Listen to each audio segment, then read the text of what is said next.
Hi, my name is Will, and this is Ulexia Tutoring. And today I would like to talk about i+1 and Krashen's monitor model. Now, if you listen to polyglot podcasts or people who are interested in linguistics talking about languages and language learning and how best to do it, you will often hear i+1, which is Krashen's crowning achievement of his scholarship. This idea is almost ubiquitous. It's used all the time to justify certain teaching techniques, and I never hear anybody say anything critical about it, which is interesting. I hear people that I respect quite a bit drop these i+1 lines or talk about Krashen even to name him. And what's interesting about Krashen is definitely the most influential linguist as far as second language acquisition in America. He is the big guy, the guy on top. His theories get put into public policy, and so his ideas become part of the standardized curriculum within the United States and in high schools and in colleges. And so there's no denying that. One question you might ask yourself is, how does America rank among other countries in second language acquisition? Would we consider Americans to be good little linguists that are able to learn languages well?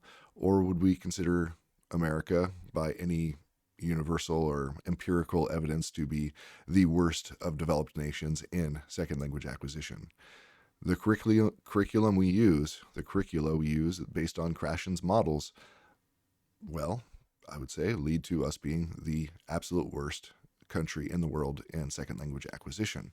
And I don't think that's an accident. I think it comes straight from Krashen's models, his i+1 idea, his monitor model, and the theories that underpin the curriculum that he recommends, or the methodologies that he recommends. So let's take a look into those. What are they? So first off, this is Krashen's monitor model. I titled this lecture, or whatever you want to call it, the unfalsifiable theory that explains everything by explaining nothing. And here you see we have a studied professor demonstrating how this man baby is able to play with blocks. All right, and so let's get into why that might be the case. So Krashen's core claims: one, he has an overarching theory called the monitor theory, and it's built of different parts, and these are the parts. Acquisition learning hypothesis. So this says that there are two independent systems: subconscious acquisition, and this is the real thing. This is how you learn things. This is how you acquire language. This is how you're able to use language. And then you have conscious learning, and this is only for editing. And then this conscious learning part, this editor, is the monitor. And so the monitor hypothesis: learned grammar can only be used as a monitor to edit output under very strict conditions. So when you learn grammar, this can only be used in like this part of your brain that oversees what's coming out from the acquisition part. The acquisition part is productive, and then the monitor oversees everything. And it only edits output under very strict conditions. If it has time, focus on the form, and knowing the rule. All right. And then he has the natural order hypothesis. Grammatical structures are acquired in a fixed, predictable order, exactly like babies, independent of teaching or first language. So, for example, every baby goes through the same process of learning features of language, all right? And Krashen lays those down and says this is universal. Borrowed somewhat for Chomsky universal grammar theory, I guess. But anyway, that's his natural order, that all language learning happens in this way for babies and for adults, and there's no way to circumvent this. Attempts to learn grammar outside of the natural order will necessarily be a failure. They won't have any effect. Input hypothesis, i+1. This is his most famous idea. Input hypothesis, i+1. This is what you'll hear if you listen to language people online talking long enough. The only way to acquire language is through massive amounts of comprehensible input that is just one step beyond our current level, i+1. So our current level would be I, and then whenever we get enough comprehensible input, magically we'll get +1. And that +1 means the next stage in the natural order, okay? The affective filter hypothesis. Anxiety, low motivation, or self-esteem raises a filter that blocks input from reaching the acquisition device. All right, so if you have anxiety, if you're not motivated, or if you have low self-esteem, your language acquisition device is essentially not going to be able to work because there's a filter that goes up and blocks you from learning anything. So you have to be in a model state. You have to have low anxiety, high motivation, and high self-esteem in order to learn anything. If all other conditions are met, that you have the natural order, the i+1 comprehensible input, meaning comprehensible is things you can understand as input. You hear them over and over again. That's your comprehensible input. If all those things are perfect comprehensible input, you get your i+1 and it goes in the natural order, that even in those cases, if you have a bit of anxiety, you're not going to be able to learn. Okay. And so Krashen has always insisted these 5 form a coherent whole, one unified theory that explains virtually everything in second language acquisition. The input hypothesis, i+1, is the most famous piece, but the whole model stands or falls together. So let's take a look at each one and maybe some issues with them. Okay, so the acquisition learning hypothesis. The acquired system, this is the engine. This is how you acquire things in your i+1. It's all subconscious. This is the real language. It is subconscious and intuitive. When you speak spontaneously, this is the only system capable of initiating an utterance. It's what gives you that gut feeling that a sentence sounds right or wrong. And then you have the learned system. This is the editor. This is the fake language. It consists of the conscious rules you memorized in school. For example, add s for the third person singular. According to Krashen, the learned system cannot produce speech. The learned system cannot produce speech. Its only job is to act as a monitor. Imagine you're writing a letter. Your acquired system writes the draft, and then your learned system hovers over it with a red pen to check for typos. All right, so what are some problems with this acquisition learning hypothesis? One, it's unfalsifiable. In science, you have to have hypotheses have a way to be proved wrong. Well, his claims are unfalsifiable. You can't prove them wrong. Krashen's model is a heads I win, tails you lose setup. If a student uses a rule correctly, Krashen says he acquired it. If he uses it correctly but slowly, Krashen says he monitored it. If he fails to use it, Krashen says his affective filter was up or he didn't have enough time to monitor. There's no way to scientifically prove or disprove where the knowledge is coming from.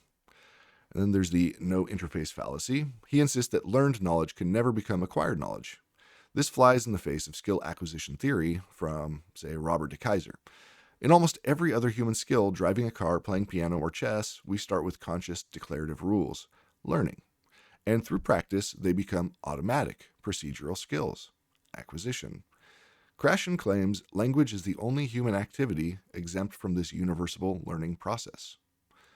So, for example, like when you learn to ride a bike, you have to learn that you need to sit on the seat, you need to learn that you put your feet on the pedal, and that if you don't put your feet on the pedal, that if you don't pedal the bike once your feet are on there, that you'll fall over, you'll lose your balance.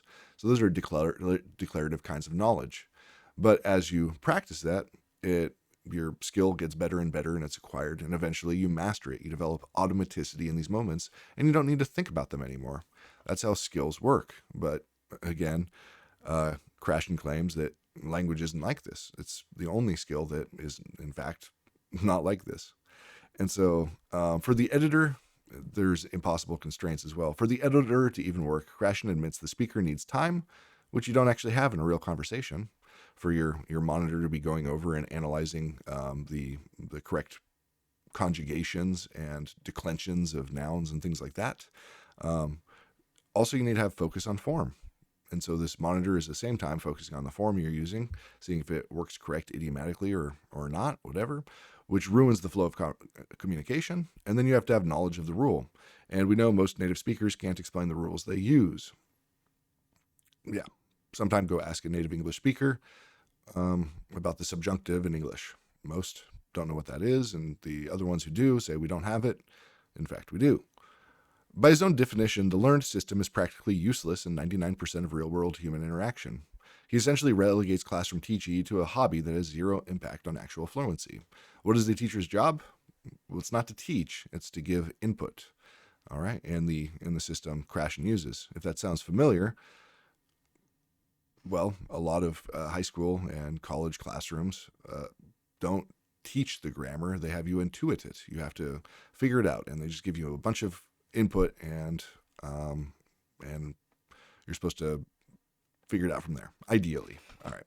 Different teachers will teach in different ways, but this is the theoretical background behind most of the requirements of teaching in accredited places. Monitor hypothesis. So the post hoc nature, the monitor is reactive, never proactive. The most important thing to grasp is that the monitor is incapable of generating speech. In Krashen's view, your acquired system, the subconscious part, is the only thing that can initiate an utterance. The monitor only steps in after the thought has been formulated, or even after it has been spoken. It is a corrector, not a creator. The simple rule constraint, the monitor's tiny scope. Krashen eventually had to admit that the monitor is actually quite bad at its job. He argued that the monitor can only handle simple tasks, simple rules, things like adding an S to a plural or changing he to him. All right. And then we have the monitor use archetypes. This is how students tend to use the monitor and their psychological profiles, essentially. Krashen divided the world into 3 types of people to explain why students fail. Monitor overusers. These are the perfectionists. They're so busy checking the rules that they develop a stutter or a language block. Krashen's excuse for why motivated, high-achieving students often struggle with fluency. Then we have monitor underusers. These are the careless learners. They rely purely on their acquired feel and don't care about mistakes. Krashen's excuse for why some people speak fluently but with terrible grammar. And then the optimal monitor users, the Goldilocks group, who use the monitor just enough in writing or prepared speech, but ignore it in casual talk. And another issue is the no interface dead end. Krashen insists that conscious learning can never, under any circumstances, leak into acquisition. No knowledge, no conscious knowledge can ever become part of your natural inclination for utterances. They don't leak their way in there. They're separate. Okay, and some more issues with the monitor hypothesis. The invisible man defense, circular logic. The biggest academic gripe with the monitor is that it is unfalsifiable. If a learner speaks perfectly, Krashen says they acquired it. If a learner corrects mistakes themselves, Krashen says they monitored it. If a learner makes a mistake, Krashen says the monitor wasn't working. There's no way to measure the monitor's activity independently of the output. It's like saying there's a ghost in your car that only helps you steer when you're already steering correctly. The overuser versus underuser pseudoscience. Okay, Krashen categorized learners into monitor overusers. Okay, and then the underusers, and again, it's just psychology. And then, again, the problem with the no interface, that your learning can never become acquisition. He claims that no matter how much you practice a rule like the French U says U, and if you know that and you practice it and you think about it and say U every time you see the U in French in isolation, or the third person singular S, that conscious practice will never turn into an automatic habit. It's only when it's acquired somehow. And it's only acquired from input. You only acquire the ability to make that U sound if you hear it enough times. To Krashen, the monitor is a permanent wall. This contradicts almost everything we know about neuroplasticity and automation, where conscious effort eventually creates subconscious pathways. And then there's the speed problem. Psycholinguists like Markle Sharwood Smith argue that the monitor is described by Krashen as physically too slow for how we actually process information. We process language in milliseconds. By the time your monitor has looked up the rule for subject-verb agreement, the conversation has moved on to a different topic. Then we get to the natural order hypothesis. The core claim is that the human brain, via the language acquisition device, the LAD, has a pre-programmed sequence for picking up grammar. Think of it like a baby's physical development. They sit up before they crawl, and they crawl before they walk. You can't teach a baby to walk at 3 months old because the biological blueprint isn't ready. That's the theory. Okay. Krashen argues that language is exactly the same. Your brain has a black box that unlocks certain grammatical doors only when the previous one has been opened. So he bases all this on these morpheme studies from the 1970s. Roger Brown, 1973, studied children learning English as their first language, as their L1. He found they all learned things like the progressive ing and the plural s in a nearly identical order. DeLay and Burt, 74-75, they did the same for English as a second language, L2. To their surprise and Krashen's delight, they found that children from different L1 backgrounds, like Spanish and Chinese, seemed to follow a similar average order when learning English. Is it possible because they're following a curriculum that said you need to learn these things before you learn these things? I don't know, but no, it's natural, I guess. And then there's the morpheme hierarchy. According to the hypothesis, if you're learning English, your brain follows a difficulty ladder that has nothing to do with what the teacher puts on the whiteboard. The typical order looks like this. Progressive ing, he is running. Plural s, 2 cats. Copula b, he is nice. They are good. Step 2, auxiliary b, he is going. The articles a and the, irregular past, he went. All right, so there's a certain morpheme hierarchy of when you learn things. For Krashen, this order is natural because it follows 3 strict rules. 1, it's independent of teaching. You can spend 6 weeks drilling the third person singular s, but if the student's brain is still on step 1, which is progressive ing and plural s, they won't acquire it. They might learn it for a test, which is the monitor, but it won't stick in real speech. It's also independent of L1. It doesn't matter if your native language has a similar structure or not. The internal syllabus is universal. Also, it's independent of age. Adults and children follow the same path, though adults might move faster through the early stages. Okay, so what are some issues with this? Why the natural order hypothesis is academic snake oil. The L1 blindness problem. Krashen essentially claims that your first language has almost zero effect on the order in which you learn your second language. L2. Any polyglot or linguist will tell you that's nonsense. A Spanish speaker will struggle with English word order differently than a Mandarin speaker. By ignoring cross-linguistic influence, Krashen wiped out decades of valid research to make his one-size-fits-all theory work. Then there's the problem with the data he's using, the group average trap. The studies Krashen relies on use cross-sectional data. They looked at a big group of students at one point in time and averaged their scores. This is a statistical sin. Just because a group averages a certain accuracy doesn't mean every individual follows the exact path. It's like saying the average human has 1 testicle and 1 ovary. Mathematically true for a population, but descriptive of almost no one. And then there's accuracy does not equal acquisition. Krashen confuses accuracy, getting it right on a test, with acquisition, the cognitive process of internalizing a rule. Just because I can use a plural s correctly 80% of the time doesn't mean I've acquired it in a fixed sequence. Development is messy, backsliding is common, and learners often lose a rule they seem to have mastered as they learn more complex structures. U-shaped development. The what versus the why. Even if we conceded there was an order, Krashen provides zero explanation for why it exists. He just says it's there. Real scientists like Manfred Peinemann, processibility theory, actually tried to explain the order based on cognitive processing loads. Krashen just points to the chart and says, see? Magic. So now we get to the big one, the input hypothesis, i+1. The input hypothesis, or i+1, is the most cited concept in language teaching history, yet it is arguably the least scientifically rigorous. Krashen claims that we acquire language in only one way, by understanding messages that contain structures just a bit beyond our current level of competence. So the formula is i+1. I is your current level of linguistic competence. +1 is the next stage of the natural order. The magic, if you have enough comprehensible input, i+1 is provided automatically. You don't need to study, you just need to listen and read things you mostly understand. The measurement problem. What is I? In any real scientific formula, the variables must be measurable. Krashen has never defined what one unit of language is. The I is I a set of vocabulary words? Is it a grammatical structure? Is it a level of processing speed? Because I is undefined, +1 is also undefined. You cannot add 1 to some stuff I know. It's like saying, to get taller, you just need to grow. It's a circular truism that explains nothing. Then there's the comprehension versus acquisition gap. Krashen assumes that if you understand a message, you acquire the language in it. This is a massive leap in logic. It's like saying that if you listen to and understand a rap song, you can now rap that song yourself. Researchers like Meryl Swain argued for the output hypothesis, noting that you can be a fluent listener for decades and still have broken grammar because you've never had to produce the language yourself.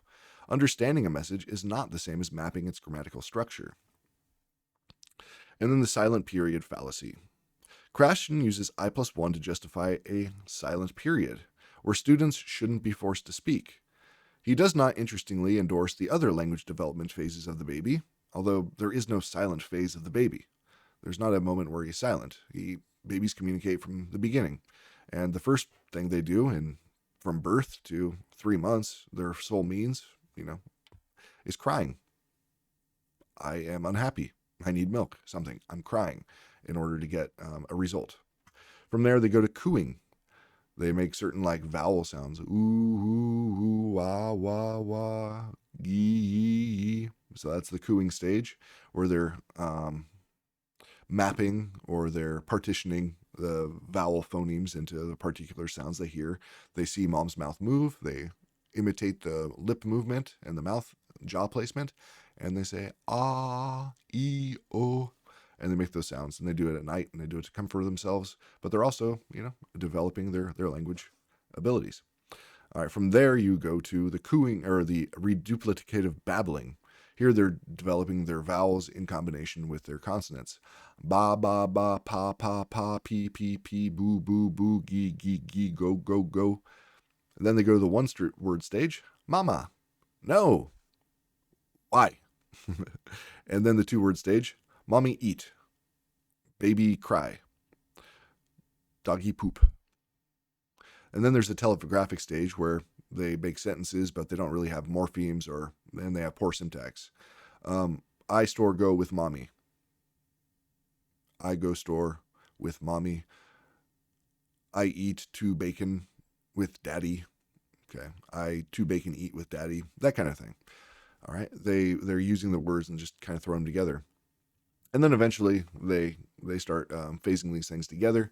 And all right, so you get the kind of development of normal language by the time they're like 7 or 8 or 9, where you could say that this baby has now become a complex speaker of the language.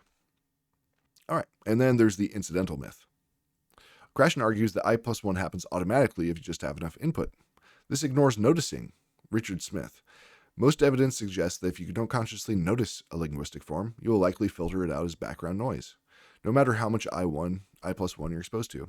You could hear the Spanish subjunctive 10,000 times, but if you're only focused on the meaning of the story, your brain might never actually acquire the rule. If you're not attendant to the function, to the form and the function, you may get the meaning, but you might be missing something and have no idea about it. All right. Yeah. Okay. Affective filter hypothesis. In Krashen's 1982 book, Principles in Practice in Second Language Acquisition, he proposed that even if the language acquisition device is perfectly healthy and the comprehensible input is perfect, the language might still fail to stick. The theory, the mental gatekeeper. Krashen posits that there is a psychological subsystem, the filter, that sits right in front of the LAD. It doesn't affect learning, the conscious stuff, but it completely controls acquisition, the subconscious stuff.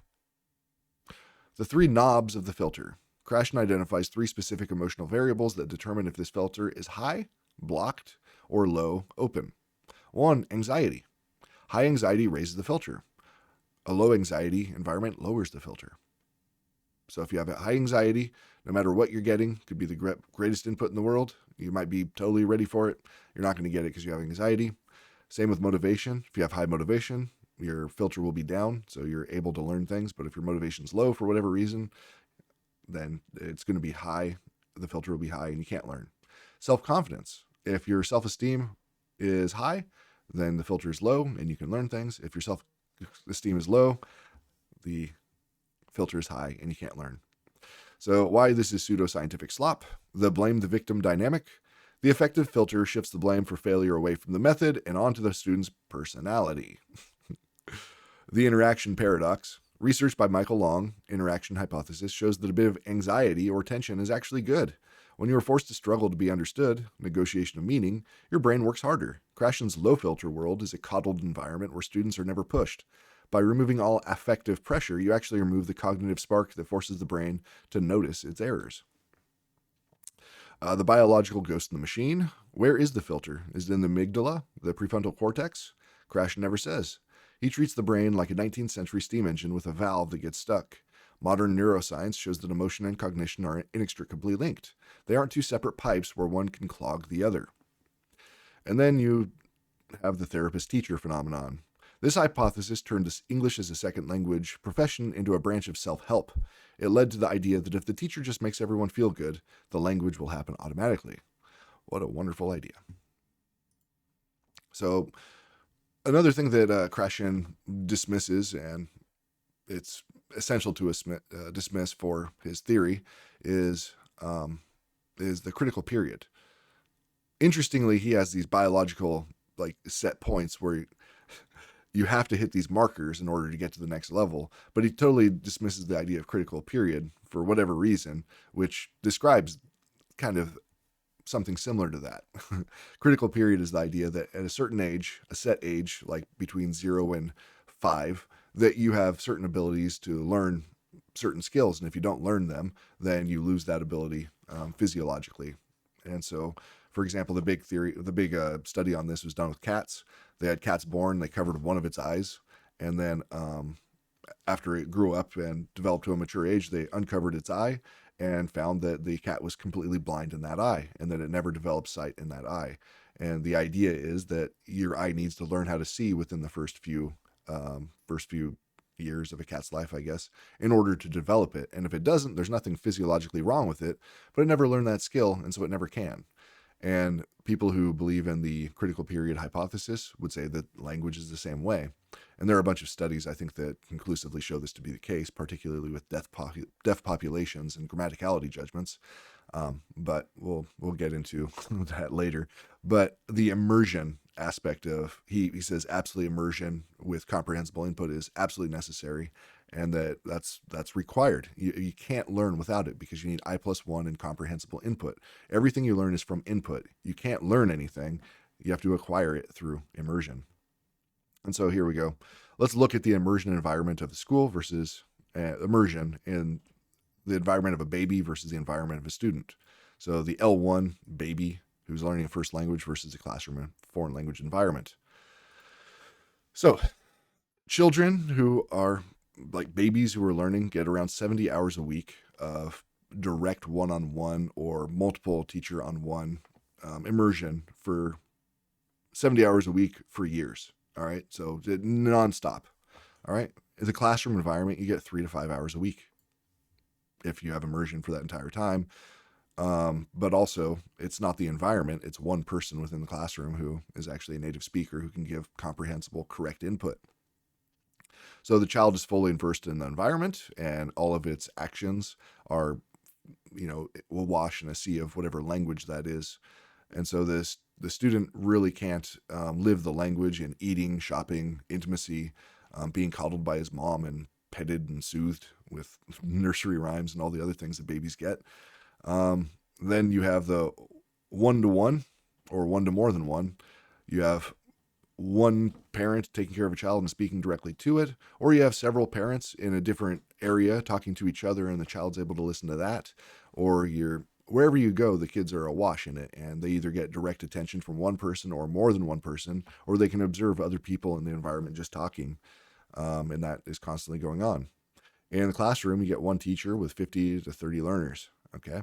And so that one teacher, if they're a native speaker of the language, which isn't usually the case, if they're the teacher, they can give that to 15 to 30 learners at the same time. All right. For the baby, there's no competition. There's no language competing cognitively with the desired language, with the target language. They can't say, okay, I need a break. I'm just going to go off and speak my real language for a little bit, so I don't need to do this. And when they think of things, they don't have like another language trying to come out before. It's just they have one language. For the foreign language classroom, there really is no urgency because the MT is always there. The mother tongue is always there. You can always, if things get real rough, you can say, well, wait, hold on. Let's take a break. I need to do this. Okay. In a natural environment for the baby, all input is native. And in the classroom, aside from the teacher, no input is native.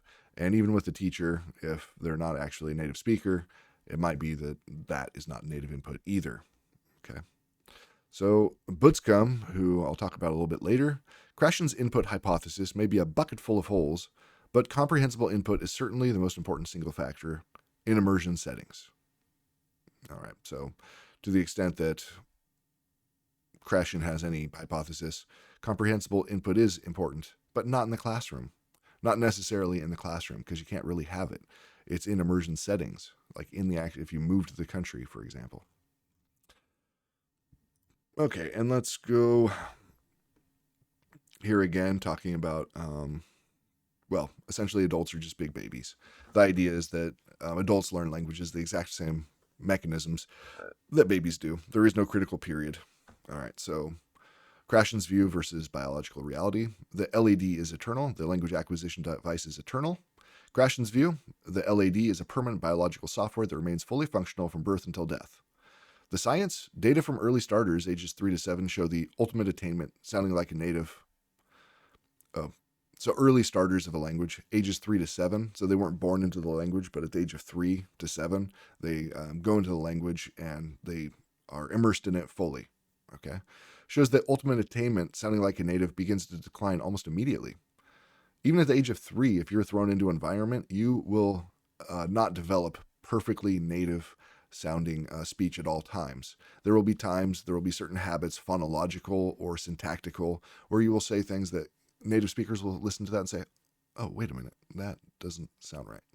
There's something about that. It's a little weird. So it's not exactly noticeable to native speakers, but at times there's going to be something. Okay, so the brain's ability to map new phonetic categories is at its peak in infancy and degrades steadily. It's not just a puberty cliff.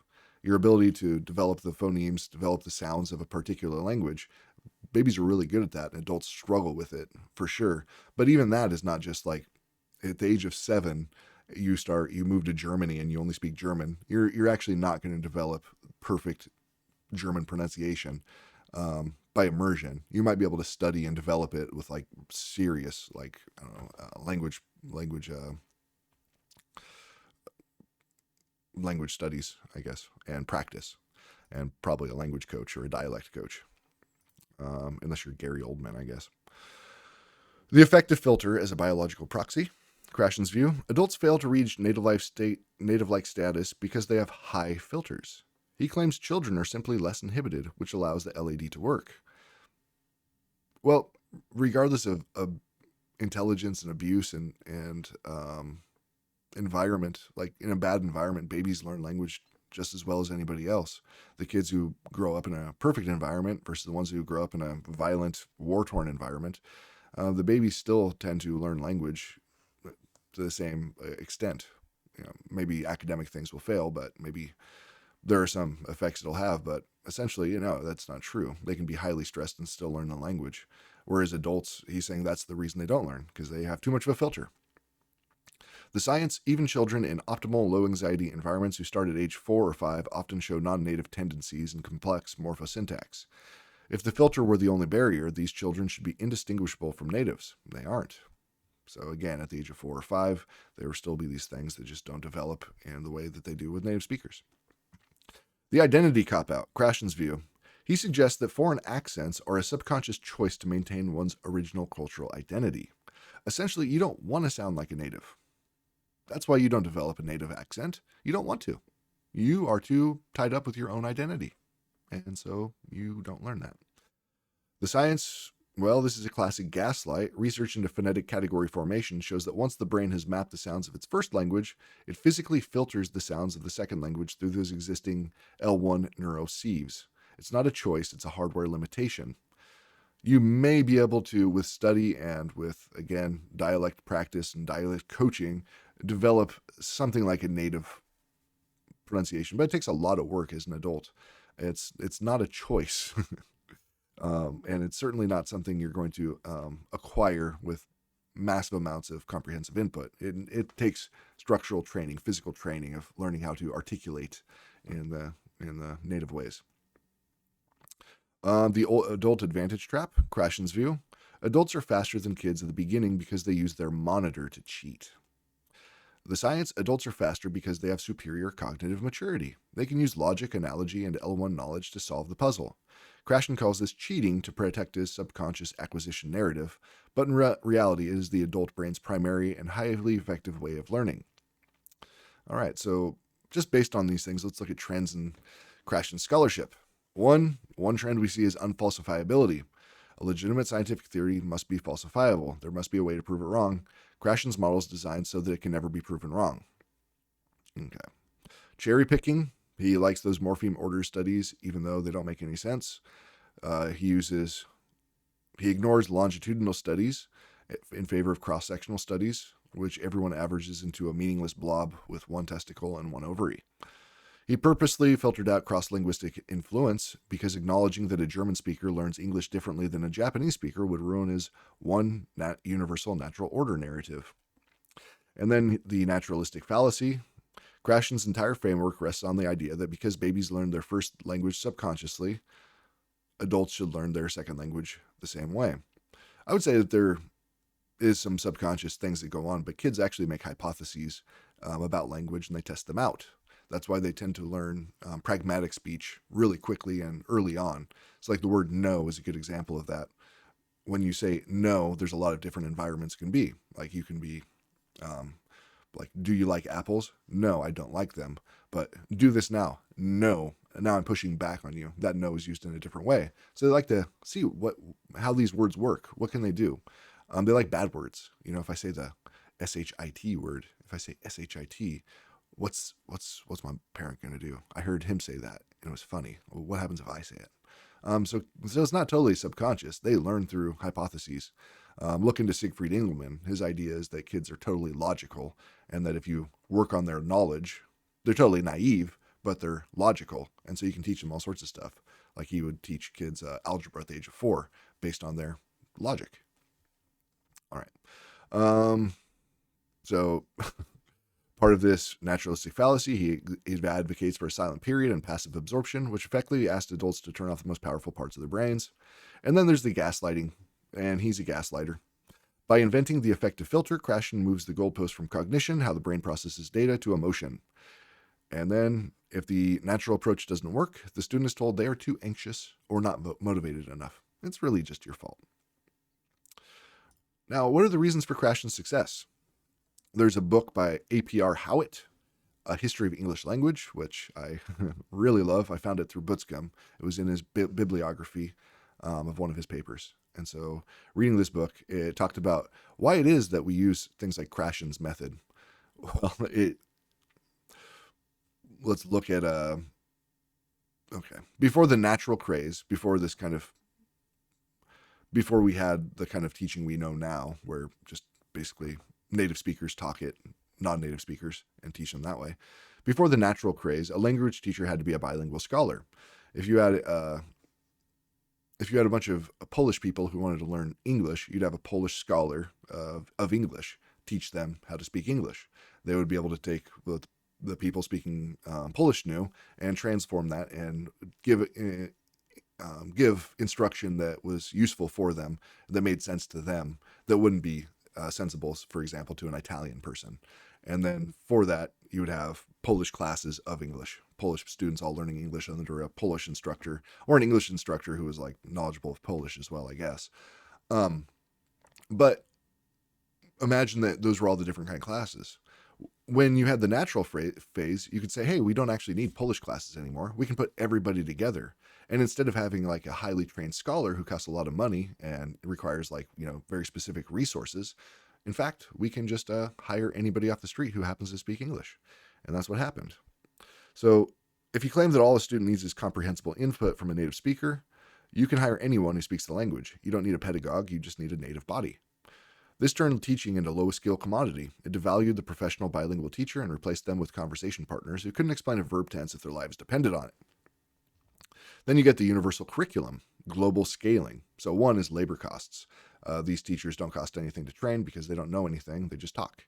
The universal curriculum. Instead of having books written for Polish people learning English, you can just write English through English for everybody.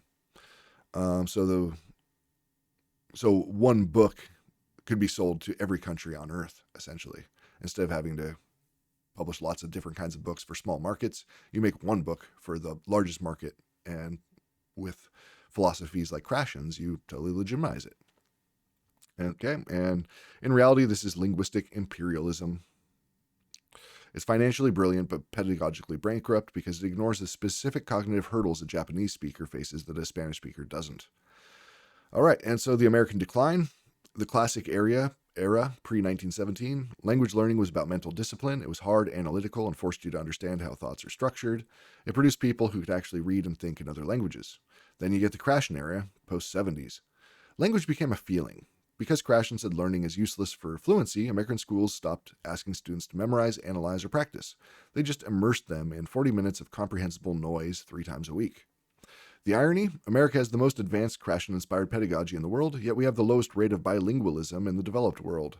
Meanwhile, countries like Germany or Netherlands, which often use outdated traditional methods, grammar, translation, and rigorous testing, produce polyglots. Why does the world keep doing it? Because input is easy. It's easier for a school to buy a subscription to a natural app or hire a backpacker to chat than it is to implement a rigorous, bilingual, cognitively demanding curriculum. That's why Krashen's popular. It's good for business. Now let's talk about Krashen's hero, Kato Lomb. Krashen often talks about Kato Lomb, and in a very revealing way about him personally, I would say. So here we're going to kind of get away from his theory, and I hate to say it, but well, we'll talk about Krashen as a person. Kato Lomb, the polyglot who didn't need magic. Kato Lomb, 1909 to 2003, was one of the world's first simultaneous interpreters. That means she would interpret languages, listen to a person, and at the same time they were speaking, interpret it into the language of the person that they were speaking to. This is like the Olympics of language learning and language use. And she would do that simultaneously, and she could do it. I don't know if she could do simultaneous with 16 languages, but she could definitely do it with 6 languages. And she did interpreting in 16 different languages, including Chinese and Japanese, while living, not abroad in a lot of different places, while living in a closed-off communist Budapest. She didn't have natural immersion. She had books and a radio. So she did all this in spite of being kind of sequestered within Hungary. She didn't travel around the world learning these languages by immersion. She learned them by reading trashy novels, actually. Krashen's relationship with Lomb. Krashen treats Lomb as his Exhibit A. He mentions her in almost every talk to prove that you don't need a classroom. He claims she is living proof that comprehensible input is the only thing that matters. He essentially kidnapped her legacy to support his claim that learning, conscious study, is a dead end. Yet she did write a book about how she learns languages called Polyglot: How I Learn Languages. If you read this book, it will expose Krashen's dishonesty. First off, she ignored the i+1 rule. Krashen says your input must be just a little bit above your level. Lomb did the opposite. She would buy a thick novel in a language she didn't know at all, like Dead Souls in Russian. It was like Gogol, like a complicated novel, and she would start reading it and try to figure it out. She started at i+100 and used her intellect and dictionary to force the input to be comprehensible. She was a grammar hunter. Krashen claims she succeeded because she ignored grammar. This is a lie. If you read her book, she explicitly writes that she would buy a grammar book textbook first to exhaust it. She would dig through that grammar, the grammar textbook. They weren't grammar textbooks, they were grammars. She would buy like linguistic descriptions of languages and read these grammars, and she loved grammar. She did this because she wanted to see the skeleton of the language immediately. And then she used the master key. She used her her native language. She used her L1 and dictionaries. She used her native language, but she considered Hungarian was her mother tongue, but she also considered French, German, and Italian to be essentially native level for her. And she learned these all as an adult. She didn't learn any of them at the knee. She learned Hungarian at the knee. And then she learned all these other ones as an adult. So she learned languages as she became nearly native in. And she considered herself like, those were part of her bones. Those were part of her structure. And all the other languages were kind of, she had varying abilities with them. But, okay. Anyway. But she was definitely into using her mother tongue. Krashen hates the mother tongue. He wants pure immersion. Lomb lived in her dictionary. She spent hours mapping L2 words back to her L1 to understand the exact nuance. She would do this not just from her L2 to her L1. She would go L2 to L1 to L3 to L4 to L20, whatever. She would be playing with these languages simultaneously within her mind, and she had a lot of fun doing with it. She created little exercises for herself. So she proved that translation is a cognitive shortcut, not a crutch that raises a filter. By using her L1, she reached fluency in Japanese in a fraction of the time it takes an immersion student. There was no subconscious magic. Number 4, Krashen's acquisition is something that happens to you while you're relaxed. Lomb described her process as detective work. It was high effort, high focus, and completely conscious.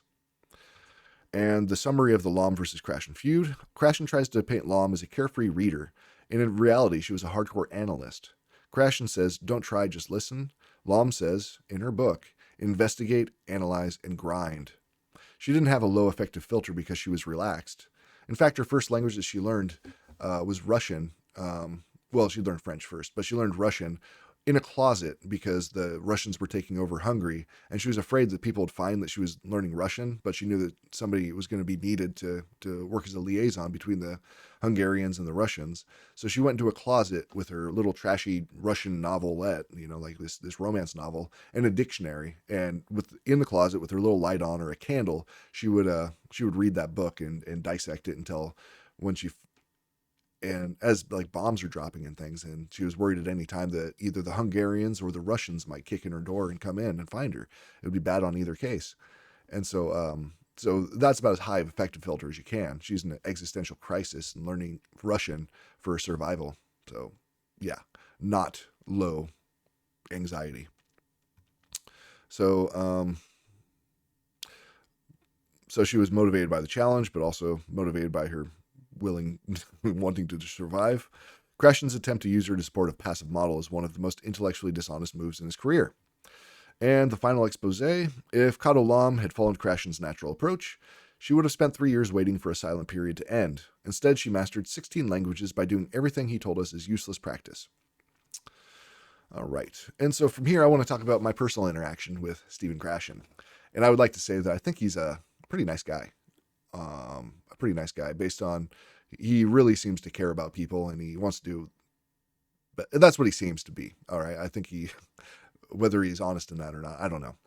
But when I was a undergraduate, I came across his ideas and I was angry about them. And so I wrote him an email and I said, I've read your stuff and this and this and this. How is it that you learned German and French and the languages you speak? And he got back to me almost immediately. And he said, well, if you're really curious about that, here's a couple books that explain it. And the books he sent me were 2 of his books in PDF form, so I could read them for free. So again, very nice. He was polite, I guess. And then in the books, I read the first one, and it didn't say anything about how he learned languages. It didn't talk about him. But the second one was the book, I guess it was written in 1982, where he goes into teaching the monitor theory, where this is where he lays out his whole theoretical framework. And in it, unlike the last few pages, he talks about how he learned languages. And I don't want to spoil it for you, but let's just say this picture tells us a little bit about it. And so let's go to this slide here. Krashen on Krashen. How does Krashen learn languages? Grammar for me, but not for thee. Krashen's personal exception. From Krashen, 1982, Principles and Practice in Second Language Acquisition. He says, some people derive great pleasure from the learning and use of conscious rules, and I am one of them. Mastering the subjunctive in French was very satisfying for me, and I rekindle this sense of victory every time I plan and say sentences such as, il faut que j'aille. Page 86, emphasis added. On his own French, my own experience may be helpful to readers. I am, at the time of this writing, an intermediate level speaker of French. On the occasions when I write French, however, I get it right every time. So he describes super monitor users, professional linguists and language teachers who can use large amounts of conscious knowledge used even in conversation, and places himself in that rare category. Chapter 2, Individual Variation in Monitor Use. Okay, so he's essentially saying that his rules aren't actually universal, that there are exceptions, and those exceptions are language teachers and linguists.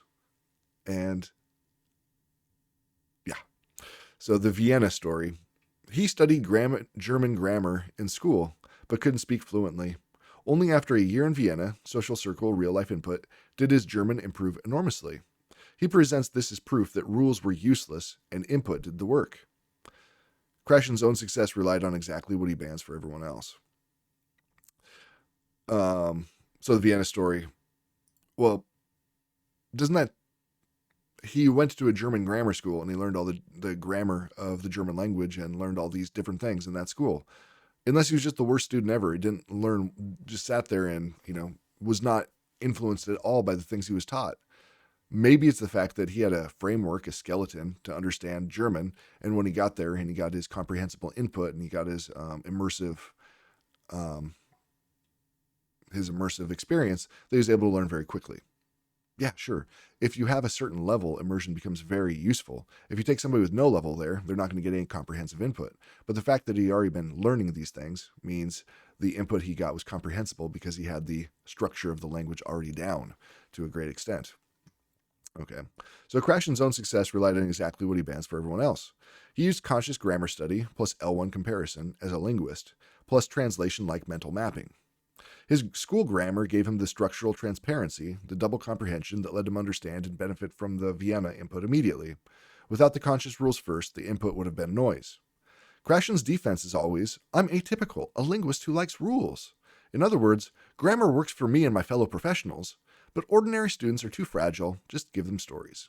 What he's really saying is that, well, I'm special, I'm a genius, and I'm a linguist. Everybody else is an idiot, so they can't learn the way I learn. Only these geniuses can do it. So Krashen's biography is actually the strongest evidence against his own theory.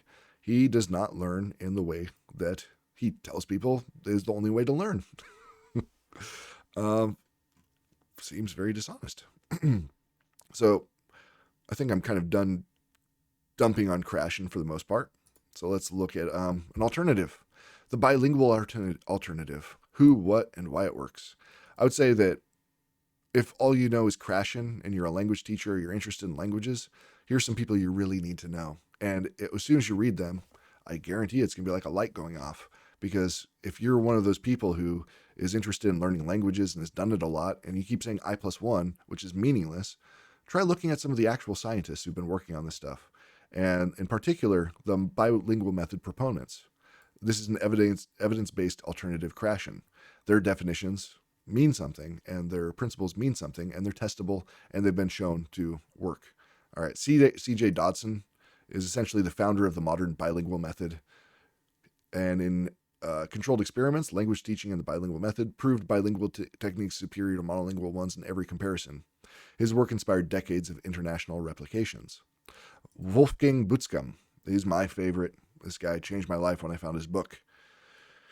A leading theorist and practitioner from 2003 to present. No, he's been around for way longer than that. He's been around since at least the 1970s. Although, he built directly on Dodson. Also, he's professor emeritus at Aachen University, but he's pretty old. He's in his 90s. Built directly on Dodson. His key works are We Only Learn Language Once. If you can find this essay, this is the first essay I ever read of his, and it blew my mind. His book, The Bilingual Reform, with Caldwell in 2009. I own this book. It's my favorite thing I own. Why Make Them Crawl If They Can Walk? Bunch of good essays, really, you can find on his website. Core Insight. We only learn language once. The mother tongue is the greatest asset language learners bring and provides a language acquisition support system. Developed practical techniques, sandwich mother tongue mirroring, bilingual pattern drills. All right, and then the empirical support for guys like Dodson and Butzkamm. You can find all these studies. All right, and the result every single time was bilingual groups outperformed monolingual controls. That means bilingual methods always beat the immersion methods. Hall and Cook, authoritative verdict in language teaching. The way is open for a major paradigm shift in language teaching and learning. And this is a big review of the bilingual methods compared to all the other communicative, natural, whatever. There's a bunch of different terms they call the way they use now. And then you can look at people who are practical, who use these bilingual methods. Look at Michel Thomas. His bilingual pattern drills from hour one are pretty amazing and go in the face of everything that a moron like, Dr. Stephen Krashen says. Kato Lomb, her polyglot success via translation and mother tongue support. And then modern researchers who reject the monolingual dogma. All right. If you look up bilingual method, C.J. Dodson, Butzkamm, that's the key to getting into this this discipline of second language acquisition. All right, and here's a little example of Butzkamm's ideas, or Dodson's, the double comprehension. Double comprehension. Learners need two kinds of understanding. They need to know what the sentence means, which is semantic. So, tengo ganas de hacerlo. I feel like. Tengo ganas de. I feel like. I mean, that's essentially the meaning of it. That's the locutionary force. I feel like. The idiomatic way we'd express I feel like is tengo ganas de in Spanish. doing it, hacerlo. Okay, to do it. And so that's semantic. And then how the foreign sentences express that meaning, how they do it, is structural transparency. So, tengo, have I. Tengo, the I means the I, and then the have part. Tengo ganas. Ganas means gains. The of hacerlo. Hacer, to do. Lo, it. Hacerlo, to do it. All right, so through this two kinds of understanding, two different kinds of, and you can do a lot more ways of understanding. We could also talk about the phonetic, the phonological. there's a lot of ways to do it, but we need to know definitely the semantics and then the structure. Constructions must become transparent. Pictures can't do this, but another language can. Butzkamm, in his essay, Berlitz and Rosetta Stone courses got it wrong. All right, so in conclusion,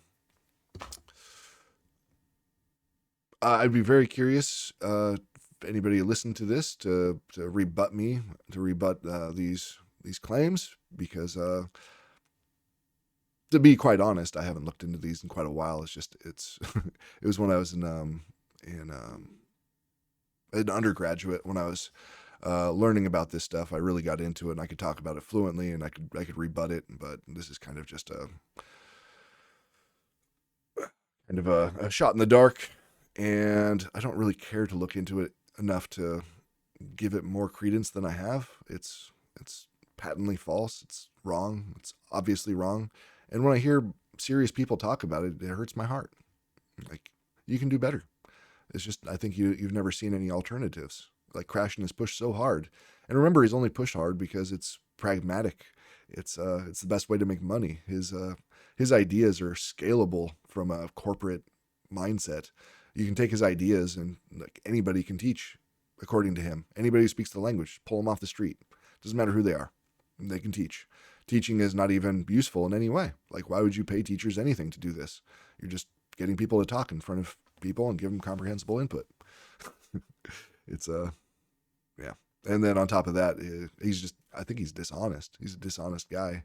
And regardless of his intentions, like, again, he seems to be kind of a friendly guy. But maybe he's just a blowhard. When I sent him that email, he responded like immediately. Like, the guy writes thousands of papers, like, for articles and newspapers and everything. He writes like thousands of papers a year. So for him to take time out to, like, even respond to some idiot undergraduate is kind of telling. And the fact that I had to read 2 books in order to find out what he was even talking about, also telling. He could have just told me, well, these are my theories, but this is what I actually do. And give me a page number, maybe.